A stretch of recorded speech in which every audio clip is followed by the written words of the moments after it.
My wife secretly started a blog about how much she regrets marrying me, so I replied from an anonymous account and let her confess to me without knowing it.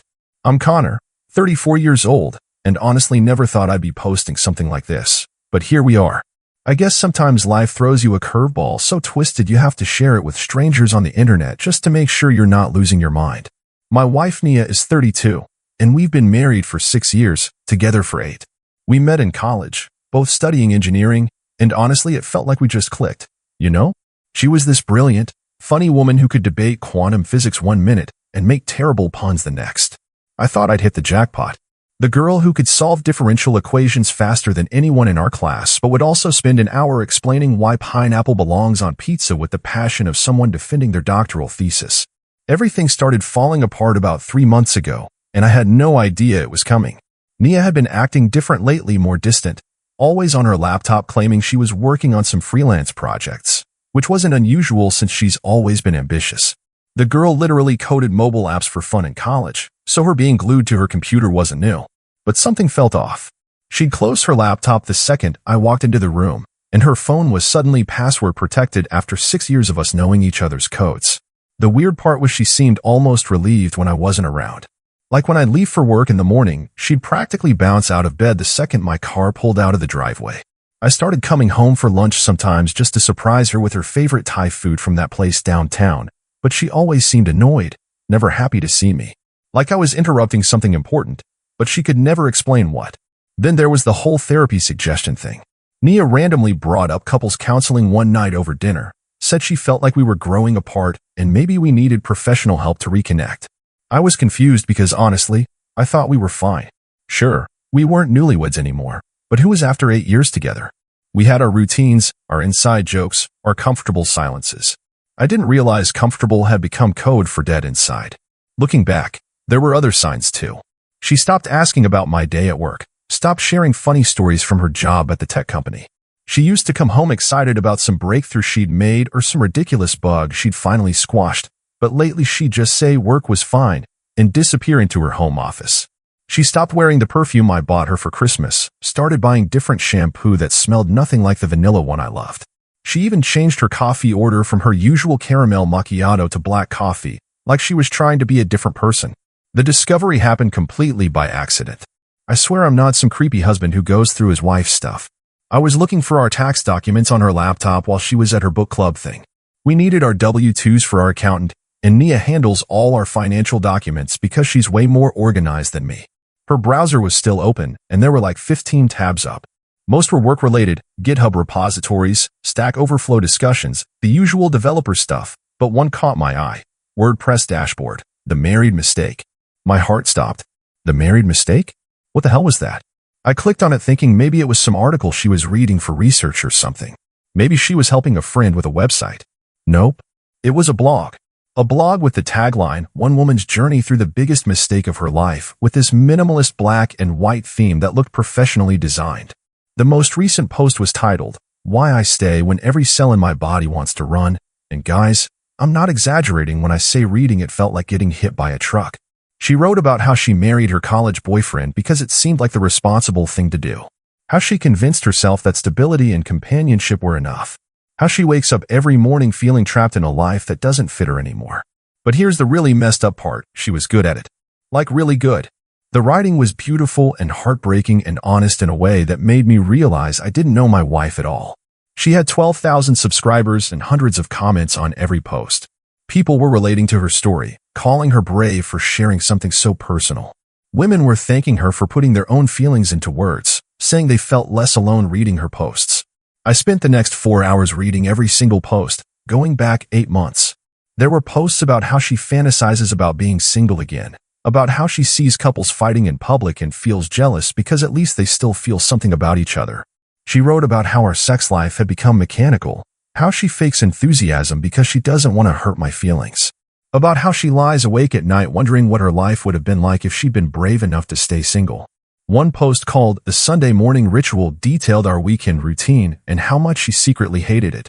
How I'd make pancakes every Sunday thinking I was being this thoughtful husband while she sat there forcing smiles and pretending to enjoy our domestic bliss. She wrote about feeling like an actress in her own life, playing the role of the happy wife while her real self was screaming to get out. The worst one was called The Good Husband Problem, where she wrote about how I'm technically a great husband. I help with chores, I remember anniversaries, I never yell or cheat or do any of the obviously terrible husband things. But that somehow makes it worse because she can't even hate me properly. She's just indifferent. And indifference, she wrote, is so much worse than hate because at least hate means you still care. She described me as a perfectly adequate human being who deserves better than a wife who feels nothing. I sat there in our kitchen reading post after post about how empty our marriage makes her feel while she was out laughing with her book club friends, probably getting advice on how to work up the courage to leave me. I felt sick, like physically nauseous. When I heard her car in the driveway at 10:30 p.m., I quickly closed the browser and pretended to be watching Netflix, but my hands were shaking and I could barely form coherent sentences when she asked about my day. That night, I lay awake next to her, listening to her breathe, wondering how long she'd been feeling this way, wondering if anything about our marriage was real, wondering if the woman sleeping 2 feet away from me was a complete stranger. After the initial shock wore off, I was furious, like angrier than I'd ever been in my life. How dare she air our dirty laundry to 12,000 strangers while pretending everything was fine to my face? How dare she make me the villain in her story without even giving me a chance to fix whatever was wrong? The woman who used to tell me everything now couldn't even tell me she was miserable, but she could write 2,000-word essays about it for the internet. I spent the next 2 days in this weird fog, going through the motions of normal life while feeling like my entire reality had been flipped upside down. Nia would ask me how my day was, and I'd give her the same generic, fine, responses she'd been giving me, but inside I was screaming. How long has she felt this way? How many of our interactions have been performances? How much of our marriage is just elaborate theater? But then I had this idea. Maybe it was petty. Maybe it was genius. Probably both. I created an anonymous WordPress account using a Proton Mail email address, TruthSeeker2024, and started commenting on her posts. I figured if she wanted to have conversations about our marriage with strangers online, then fine, let's have conversations. My first comment was on that Good Husband Problem post. I wrote something like, have you considered that your husband might be going through his own struggles? What if he's trying his best to make you happy but doesn't know how? What if you told him how you really feel instead of writing about it online to thousands of people who don't know the full story? She responded within hours, which told me she was checking the blog obsessively. TruthSeeker2024, I appreciate your perspective, but you don't understand the complexity of the situation. Some things can't be fixed with a conversation. This isn't about blame. It's about fundamental incompatibility. When two people want completely different things from life, talking doesn't magically align your life goals. Oh, really? Nia? Fundamental incompatibility? News to me. What life goals had we ever actually discussed? I kept commenting strategically, not too frequently because I didn't want to seem like a stalker, but enough to establish a dialogue. I positioned myself as someone who'd been in a similar situation, someone who understood her struggle but maybe had a different perspective. The crazy part was she started responding to my comments more than anyone else's. We developed this weird online relationship where she was confessing her deepest feelings about our marriage to me without knowing it was me. Her next post was called The Invisible Woman, about how she felt like she'd disappeared into our marriage, how Connor, her husband, only saw the version of her that made his life easier, not the real her who had dreams and ambitions beyond domestic life. Reading my own name in her blog was surreal, like watching yourself in a movie you didn't know you were in. She wrote about how I'd compliment her cooking but never ask about her coding projects, how I'd thank her for doing laundry but never notice when she stayed up late working on freelance apps. I commented, but have you told Connor about these projects? Have you asked him to show interest? Or are you expecting him to read your mind? Maybe he doesn't know these things matter to you. Her response was brutal. TruthSeeker2024, I used to try. Connor would nod and say, that's nice, honey, then immediately change the subject to something about his work or what we were having for dinner. After a while, you stop trying to share pieces of yourself with someone who clearly isn't interested. It's easier to just keep those parts of yourself hidden. That hit me hard because I could remember conversations like that. I'd get home from work tired and distracted, and maybe I hadn't given her projects the attention they deserved. But how was I supposed to know that my casual responses were slowly killing her enthusiasm? In one exchange, she wrote about how she wished she could just disappear, start over somewhere new, become the version of herself she was before she got married. I commented asking if she'd ever considered just talking to her husband about feeling trapped, about wanting to make changes to their life together. Her response broke my heart and pissed me off at the same time. TruthSeeker2024, my husband is a good man, but he's also completely oblivious. He thinks as long as the bills are paid and we're not fighting, everything is perfect. He's never asked me if I'm happy, really happy. He just assumes I am because I don't complain. I've been screaming silently for months and he doesn't hear me. When I suggested couples therapy, he looked at me like I'd grown a second head, asked what was wrong when nothing was obviously wrong to him. Screaming silently? What the hell does that even mean? How was I supposed to know she was screaming if she was doing it silently? But then I started thinking about all the times I'd asked, "How was your day?" and accepted "fine" as an answer. All the times I'd made assumptions about what she wanted instead of actually asking. The most devastating post came a week later, titled "The Life I Didn't Choose." She wrote about her college roommate Maya, who was working as a software developer in Berlin, living in a tiny apartment, but traveling every weekend, exploring different countries every month. Nia wrote about how she used to want that life, how she'd applied for jobs in tech companies overseas right after graduation but never mentioned it to me because by then we were talking about marriage and settling down. She described seeing Maya's Instagram posts and feeling this crushing sense of loss, not for Maya specifically, but for the version of herself that she'd buried. She wrote, "I chose security over adventure, stability over growth, and now I'm 32 years old watching other people live the life I was too scared to choose. I love Connor, but I'm not sure I love the person I became when I married him." Reading that felt like getting punched in the stomach because she was right in a way. I had fallen in love with practical, stable Nia, the one who wanted to buy a house and have Sunday morning pancakes and build a predictable, comfortable life. But I'd never asked if that was still what she wanted. I just assumed that because she'd agreed to marry me, she'd agreed to the life that came with it. Through my anonymous account, I asked her, "But what if Connor would support those dreams? What if you never gave him the chance to choose adventure with you? What if he's been assuming you were happy with your current life because you never told him you wanted something different?" Her response haunted me for days. Truth Seeker 2024. Some men say they want an adventurous partner, but what they really want is someone who will give them the illusion of adventure while still making dinner every night and keeping the house clean. Connor fell in love with the version of me that was practical and stable. He wouldn't know what to do with the version that wants to take a job in Berlin or backpack through South America. He's built his whole life around routine and predictability. That response made me realize she'd been making assumptions about me just like I'd been making assumptions about her. She decided I wouldn't support her dreams without ever testing that theory. And maybe she was right. Maybe I had gotten too comfortable with our predictable life, but she'd never given me the chance to surprise her. The more we talked through these anonymous comments, the more I learned things about my wife that she'd never told me. She wrote about how she felt like she'd lost herself in our marriage, how she'd given up her dreams of traveling and working abroad because I'd wanted to buy a house and settle down. She talked about friends who were living exciting lives while she felt stuck in suburban mediocrity. One post really got to me called "The Life I Didn't Choose," where she wrote about seeing her college roommate's Instagram posts from Thailand where she was working as a consultant. The roommate was single, living in a tiny apartment, but having adventures every weekend. Sarah wrote about how she used to want that life but convinced herself that security was more important. In the comments I asked her, "But what if your husband would support those dreams? What if you never gave him the chance to choose adventure with you?"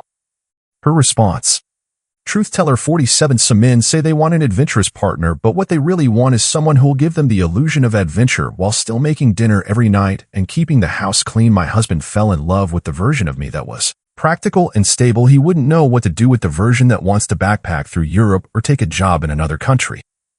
That hit different because she wasn't entirely wrong. I had fallen in love with practical, stable Sarah, but that wasn't because I didn't want adventurous Sarah. I just never knew adventurous Sarah existed. She never told me about wanting to travel or work abroad. She never mentioned feeling trapped by our suburban life.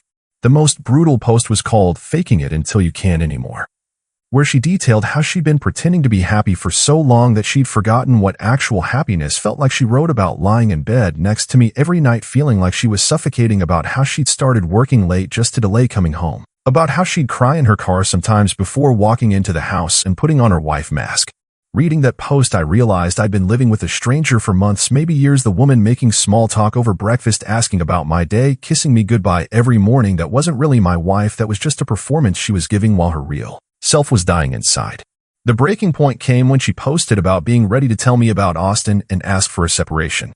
She'd been building up to it for weeks, talking to her anonymous friend, me, about finding the courage to end things before they got even worse. She said she'd rather hurt me now with the truth than spend the next 20 years slowly poisoning both of us with resentment. That night when she got home from work, I was waiting in the kitchen with my laptop open to her blog. I'd made coffee, the good stuff she likes, and I'd ordered Thai food from her favorite place. If we were going to have this conversation, I wanted her to know I'd been paying attention to the small things, even if I'd missed the big ones. "Hey, honey, how was your day?" she asked like always, putting down her purse and heading for the fridge. The performance was so automatic, so practiced. Nia, we need to talk. Something in my voice made her freeze.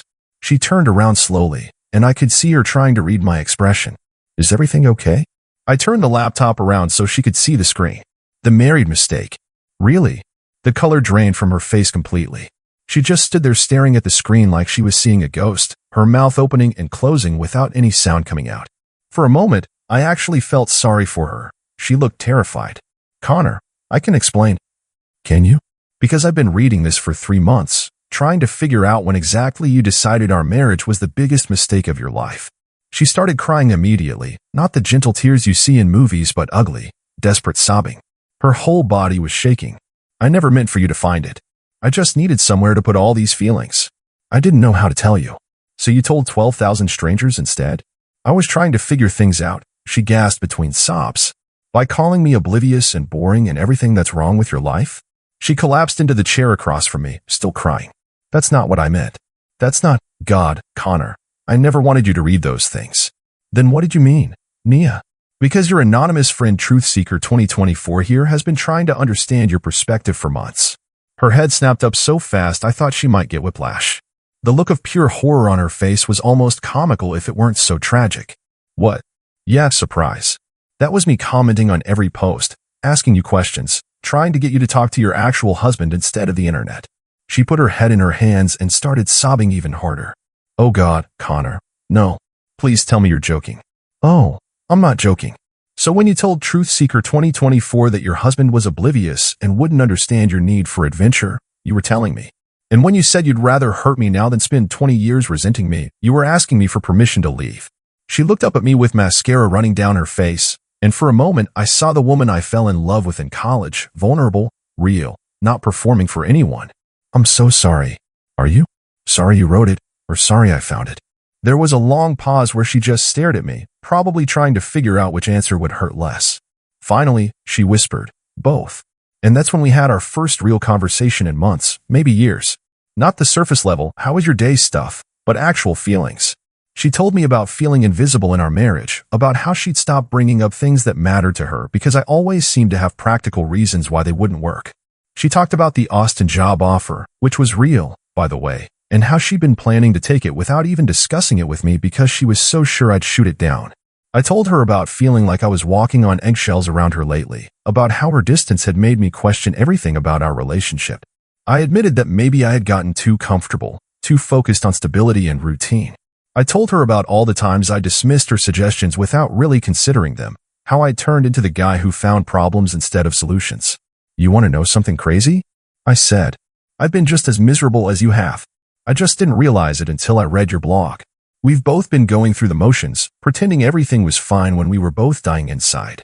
She looked at me with surprise. You've been unhappy too? Nia, when was the last time we laughed together? Really laughed? When was the last time either of us felt excited about anything? We've been so focused on maintaining our comfortable life that we forgot to actually live it. That's when she told me about all the things she'd wanted to suggest but hadn't.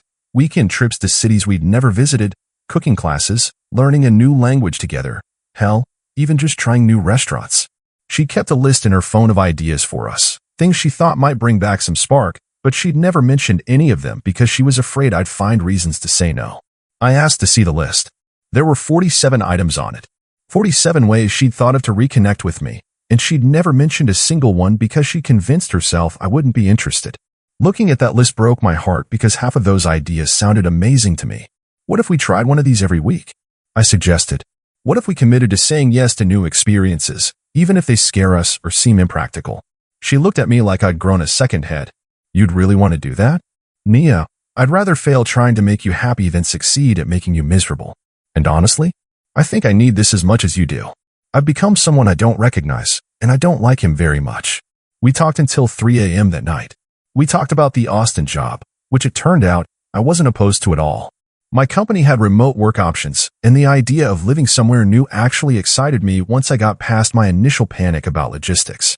We talked about couples counseling, not because our marriage was failing, but because we'd clearly never learned how to communicate properly. We decided to keep the blog, but she changed the focus. Instead of the married mistake, it became the marriage experiment, chronicling our attempts to rebuild our relationship, to choose adventure over security, to have difficult conversations instead of polite performances. Her readers followed the journey, and honestly, some of her posts about our therapy sessions and our weekly adventures helped other couples going through similar struggles. 6 months later, we were living in Austin. Nia was thriving at her new job, working on projects that actually excited her. I was working remotely and had started freelancing on the side, doing consulting work I'd always been too scared to pursue. We were taking salsa dancing lessons, her idea from the list, trying new restaurants every weekend, my addition, and planning a backpacking trip through Europe, something we'd both dreamed about but never discussed. The weird part? Looking back, I'm almost grateful she wrote that blog. Not for the months of lies and secret resentment, but because it forced us to confront the fact that we'd stopped really seeing each other. We'd become roommates who happened to be married, and that slow fade into indifference probably would have killed us eventually. Nia still writes, but now she shows me her posts before publishing them. We've become a team in ways we never were before, not just in managing our household, but in actually building a life we both want to live. And I've learned to ask better questions, not just, how was your day, but what made you happy today? And what are you looking forward to? And what do you need from me? The most important thing I learned? Your spouse isn't a mind reader. If you're unhappy, if you're feeling trapped, if you're dreaming of something different, you have to say it out loud. And if your spouse comes to you with those feelings, your job isn't to fix them or dismiss them or rationalize them away. Your job is to listen, really listen, and then figure out together how to build a life that works for both of you. We still have our comfortable Sunday morning routine, but now it includes planning our next adventure. And you know what? The pancakes taste better when you're excited about the life you're building together.